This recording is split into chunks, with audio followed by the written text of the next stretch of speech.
Proverbs 16 says, "A perverse man spreads strife, and a whisperer separates close companions." This was true about 3,000 years ago when it was written, and it remains true today. I know this because this exact situation happened to me twice this year in the past 10 months. There were two people that I considered my friends, and to this day, they refused to talk to me. All because of a whisperer who arrived into our lives, and they did exactly what they do best. So I've been made acutely aware of the sin of gossip and cowardice. So I wanted to make this video talking about what it actually is and practical steps that we can take to avoid committing this sin. First thing we have to recognize is that you will commit this sin unless God stops you from committing this sin. Let's look at Psalm 141. "O Yahweh, I call upon you. Hasten to me. Give ear to my voice when I call to you. May my prayer be established as incense before you, the lifting up of my hands as the evening offering. Set a guard, O Yahweh, over my mouth. Keep watch over the door of my lips. Do not incline my heart to any evil thing, to practice deeds and wickedness with men who are workers of iniquity, and do not let me eat of their delicacies." We hear often, watch your tongue, watch what you say, think before you speak. And you should do all those things. But have we ever asked God to keep watch over the door of our lips? Have we ever asked God to control what comes out of our mouths? That's what we should be doing. Also, Psalm 119, "With all my heart I have sought you.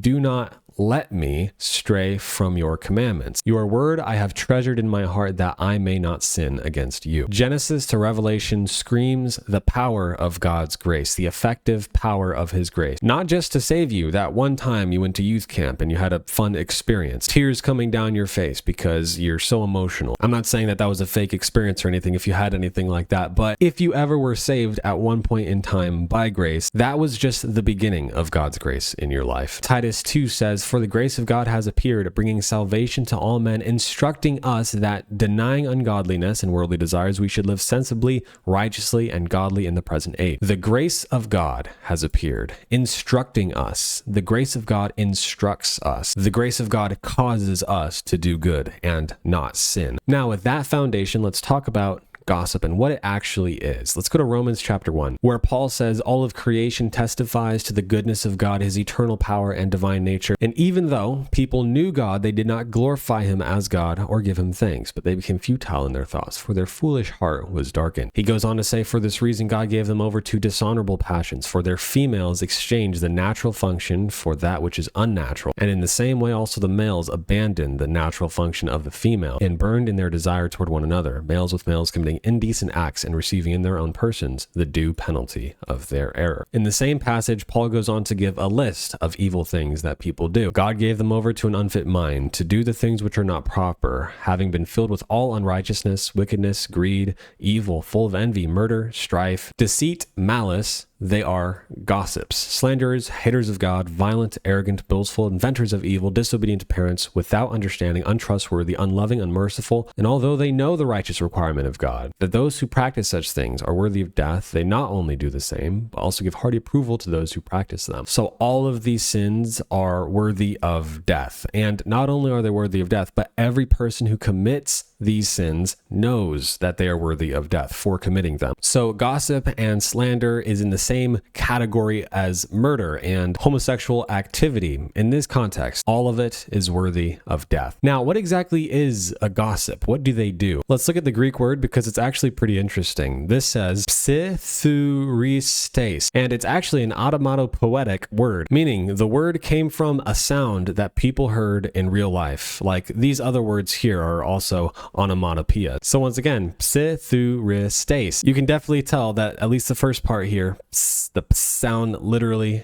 is a snake. It's essentially someone who, slithers around secretly, talking to people secretly because they don't want other people to know what they're saying. Now, if I'm talking to my doctor about something personal with me, I don't need to go sharing that with everybody. That's perfectly fine. That's not gossip. Gossip is specifically referring to you going to someone else, talking to someone about someone else's sin. Or it might not even be someone else's sin, but you're interpreting whatever it is they're doing as sin. Either way, this is something characteristic lunatic of a devil, not a child of God. Because number one, if someone sinned against you and you go to someone else, that shows that you are afraid. You fear someone other than God. If you think someone sinned against you and you don't want to call that person out and confront them with that because you fear how this person might react, that is just wrong. What could a man do to you? Secondly, especially in the case of a person who sins against you who is a Christian, if you call them out on their sin and it is an actual sin and not something that you just interpreted as sin, that Christian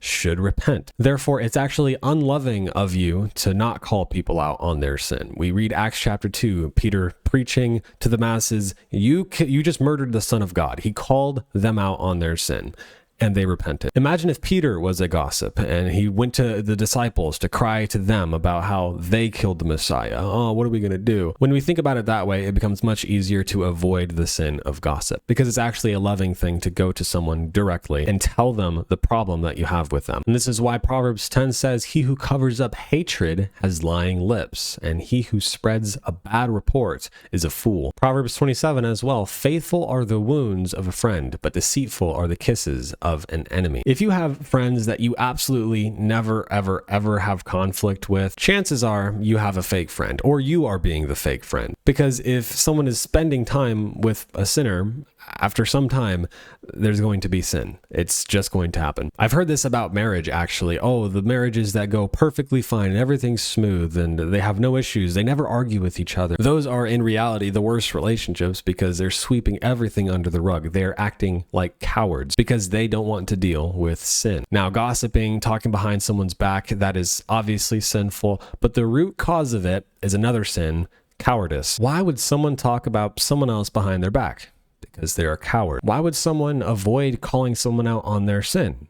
Because they're a coward. And Revelation 21 says, but for the cowardly and unbelieving and abominable and murderers and sexually immoral persons and sorcerers and idolaters and all liars, their part will be in the lake that burns with fire and brimstone, which is the second death. Now, to keep this balanced, all these sins are forgivable sins. God forgives murderers who repent. God forgives the sexually immoral who repent, and the idolaters who repent. I know Christians cannot lose their salvation. God's grace is greater than all of our sin. That's what grace is for. It's to forgive us of our sin. But there are warnings in the Bible. Those who do not repent will perish. The sin is deadly serious, and even the tiniest sins in our lives need to go. Now, there are two passages that definitely help me in this area, and I definitely still need help today. Isaiah 65 is one of them. I permitted myself to be sought by those who did not ask for me. I permitted myself to be found by those who did not seek me. I said, here I am, to a nation which did not call on my name. I've spread out my hands all day long to a rebellious people who walk in the way which is not good, following their own thoughts. A people who continually provoke me to my face, offering sacrifices in gardens and burning incense on bricks, who say, keep to yourself, do not come near me, for I am holier than you. These are smoke in my nostrils, a fire that burns all the day. At the end of this judgment passage from God, I will destine you for the sword, and all of you will bow down to the slaughter, because I called, but you did not answer. I spoke, but you did not hear, and you did what was evil in my eyes, and chose that in which I was not pleased. So I remember the first time I ever read this. This is God. This is the nature of God. This is light and how it chases the darkness, and the darkness just runs from God. If we want to act like God, if we want to be like him, then when we see darkness in the world, we shouldn't be running away from it. We should be actually running to it. We should be seeking to call out that sin first and foremost so that that sin could be repented of and forgiven. This applies to other people's sin as well as your own. Are you running from it like a coward, like a child of the devil would? Or are you going to run to it,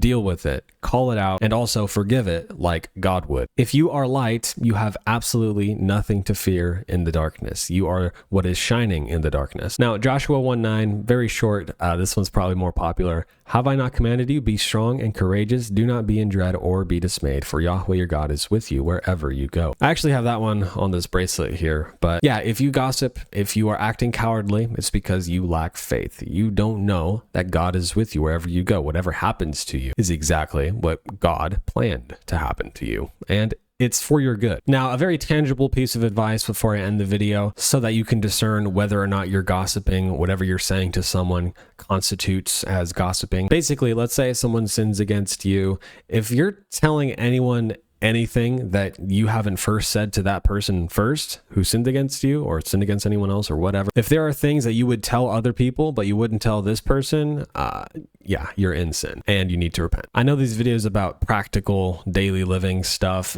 don't get as many views as a lot of other videos, like the controversial stuff that's going on today, but these videos are arguably more important than those. So I'm going to continue making this type of stuff every now and then. So please like this video and subscribe if you haven't already, but that'll be all for today. Love you guys so much.